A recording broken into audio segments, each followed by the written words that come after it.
Once upon a time, in a kingdom trapped beneath endless winter, snow covered every rooftop, every tree, and every road as far as the eye could see. The rivers had frozen solid, the gardens lay buried beneath crystal ice, and the sun itself seemed afraid to shine. Long ago, an ancient curse had stolen the warmth of the kingdom.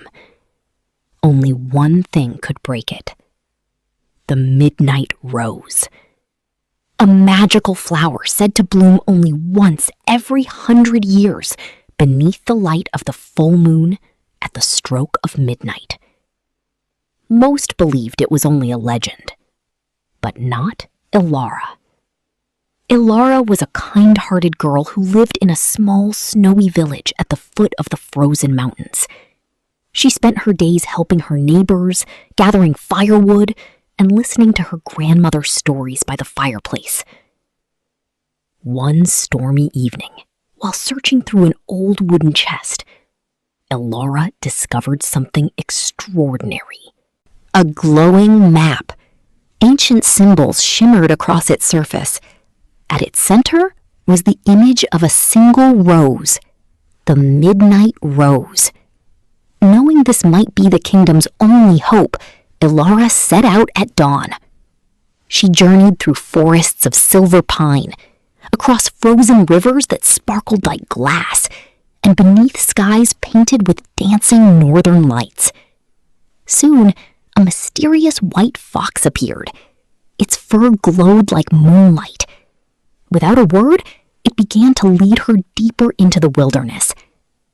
After many days, Elara reached the ruins of an ancient ice temple.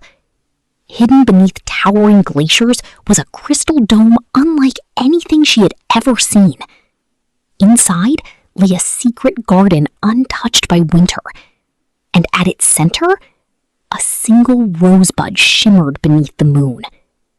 Elara waited. The clock struck midnight. Slowly, the rose began to bloom. Its petals unfolded like liquid ruby, glowing with golden light. It was the most beautiful thing Elara had ever seen. But the rose was guarded. Dark ice shadows rose from the frozen ground. Their eyes glowed blue as they surrounded her. Fear gripped her heart. Yet Elara did not run. With courage burning inside her, she stepped forward. The white fox leaped beside her, defending her from the shadows. As the creatures closed in, Elara reached out and touched the midnight rose. A brilliant explosion of golden light filled the sky. The shadows vanished instantly. Across the kingdom, ancient curse symbols shattered like glass. Ice cracked, snow melted, rivers flowed once more. Flowers bloomed where frost had ruled for centuries. Far above, the spirit of the long-lost Ice Queen appeared. She smiled gently. "The kingdom is free," she whispered, before dissolving into starlight. Elara returned home as spring swept across the land. The people cheered. The king himself welcomed her to the palace. In gratitude, he crowned her the guardian of the rose. From that day forward, Elara protected the magical flower that had saved them all. And every 100 years, when the midnight rose bloomed again, the kingdom remembered the brave girl who had followed a legend into the snow. The end.